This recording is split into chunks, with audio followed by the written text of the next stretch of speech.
Assalamualaikum, welcome to Bodyweight Movement. I am Abdul Rauf and this is the 7th part of How to Start Calisthenics series. इस video में आपको बताने वाला हूं कि आप अपने कैलिस्थेनिक्स वर्कआउट के लिए वार्म अप किस तरह कर सकते हैं। मैं आपको कुछ पॉइंट्स बताऊंगा कि आपका वार्म अप किस तरह का होना चाहिए और फिर मैं आपको कुछ ऐसी एक्सरसाइज बताऊंगा जो कि मैं यूज़ करता हूं अपनी बॉडी को वार्म अप करने के लिए। किसी भी ट्रेनिंग के लिए वार्म अप बहुत ज़्यादा ज़रूरी होता है क्योंकि इससे हमारी बॉडी प्रिपेयर होती है जो कि हम वर्कआउट परफॉर्म करने जा रहे हैं उसके लिए। और इसके अलावा ये हमारे नर्वस सिस्टम को भी प्रिपेयर करता है जो कि बहुत ज़्यादा ज़रूरी है अगर आप स्किल्स परफॉर्म करने जा रहे हैं। कैलिस्थेनिक्स में वार्म अप और भी ज़्यादा ज़रूरी हो जाता है क्योंकि इसमें आपको स्किल्स परफॉर्म करनी होती हैं।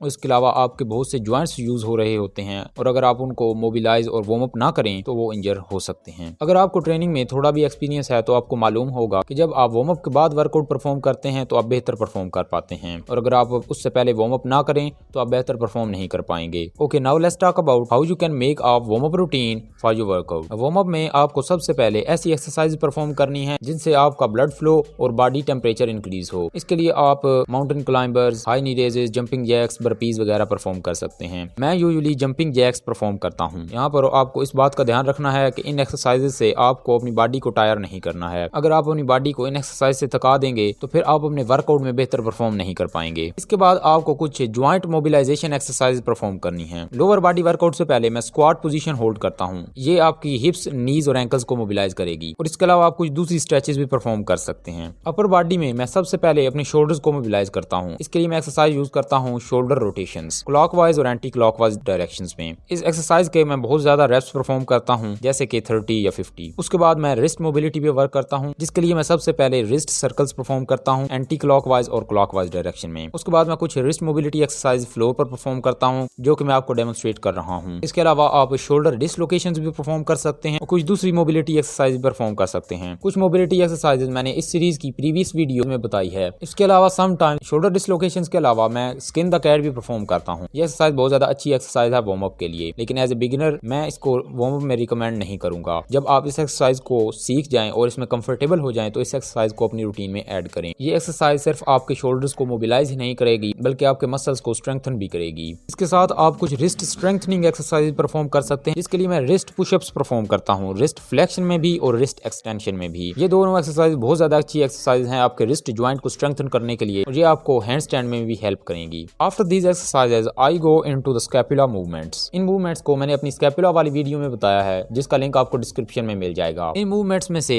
मैं अपने वर्कआउट से रिलेटेड मूवमेंट्स परफॉर्म करता हूं। जैसे कि अगर मैं पुश वर्कआउट परफॉर्म करने जा रहा हूं तो उससे पहले मैं स्कैपुला पुशअप्स, स्कैपुला डिप्स और hands and scapula shrugs perform करता हूं। ये एक्सरसाइज बहुत ज्यादा अच्छी एक्सरसाइज हैं आपके शोल्डर ब्लेड को वार्म अप करने के लिए। इन एक्सरसाइज को डेफिनेटली अपने वार्म अप में ऐड करें। अभी मैंने आपको जो एक्सरसाइज बताई हैं इनको परफॉर्म करने के बाद आपकी बॉडी वार्म अप हो जाएगी वर्कआउट परफॉर्म करने के लिए। लेकिन मैं इन सब चीजों के बाद एक और चीज अपने वार्म अप में ऐड करता हूं और वो ये कि मैं जो एक्सरसाइज परफॉर्म करने जा रहा हूं उसकी इजीयर प्रोग्रेशन कुछ रेप्स के लिए परफॉर्म करता हूं। जैसे कि अगर मैं हैंड स्टैंड पुशअप परफॉर्म करने जा रहा हूं उससे पहले मैं पाइक पुशअप्स के कुछ रेप्स परफॉर्म करूंगा। क्योंकि पाइक पुशअप्स मेरे लिए इजी हैं इसलिए उनको परफॉर्म करना मेरी बॉडी को टायर नहीं करेगा और मैं हैंड स्टैंड पुशअप्स के लिए अपनी बॉडी को वार्म अप कर पाऊंगा। अगर मैं पाइक पुशअप्स के 10 रेप्स परफॉर्म कर पाता हूं तो मैं 6 से 7 रेप्स ही परफॉर्म करूंगा ताकि पाइक पुशअप्स मेरी बॉडी को थकाए नहीं और हैंड स्टैंड पुशअप्स के लिए मेरी एनर्जी बरकरार रहे। क्योंकि ये एक बिगिनर सीरीज है तो हम कुछ बिगिनर एक्सरसाइज की एग्जांपल लेते हैं। अगर आप पुशअप परफॉर्म करने जा रहे हैं तो उससे पहले आप एलिवेटेड पुशअप्स परफॉर्म कर सकते हैं। अगर आप ज्यादा बिगिनर हैं तो आपकी main pushing exercise elevated pushups ही है तो आप और ज्यादा एलिवेटेड पुशअप्स परफॉर्म कर सकते हैं। अगर आप ये एक्सरसाइज परफॉर्म ना भी करें तो भी आपकी बॉडी वार्म अप होगी एक्चुअल वर्कआउट परफॉर्म करने के लिए। लिहाजा बिगिनिंग में ये इतना ज्यादा मैटर नहीं करता, लेकिन जब आप एडवांस हो जाएंगे तो ये चीज आपको हेल्प करेगी। नाउ ये थे कुछ की पॉइंट्स कि आप अपनी वार्म अप रूटीन किस तरह बना सकते हैं। लेकिन यहाँ पर मैं आपको एक और बात बताना चाहता हूँ कि अगर आप कोई ऐसी स्किल परफॉर्म करने जा रहे हैं जिसमें फ्लेक्सिबिलिटी रिक्वायरमेंट है तो उस स्किल से पहले आप रेलेवेंट मसल्स को स्ट्रेच भी कर सकते हैं ताकि आप उस स्किल में बेहतर परफॉर्म कर पाएं। वी सेट में हैमस्ट्रिंग फ्लेक्सिबिलिटी की रिक्वायरमेंट होती है। अगर आप वी सेट से पहले अपने हैमस्ट्रिंग्स को स्ट्रेच करेंगे तो ये आपको वी सेट में अपनी बॉडी को ज्यादा कंप्रेस करने में हेल्प करेगा क्योंकि आपके हैमस्ट्रिंग्स आपके लिए लिमिटेशन फैक्टर नहीं रहेंगे। वार्म अप के बाद वर्कआउट परफॉर्म करने के बाद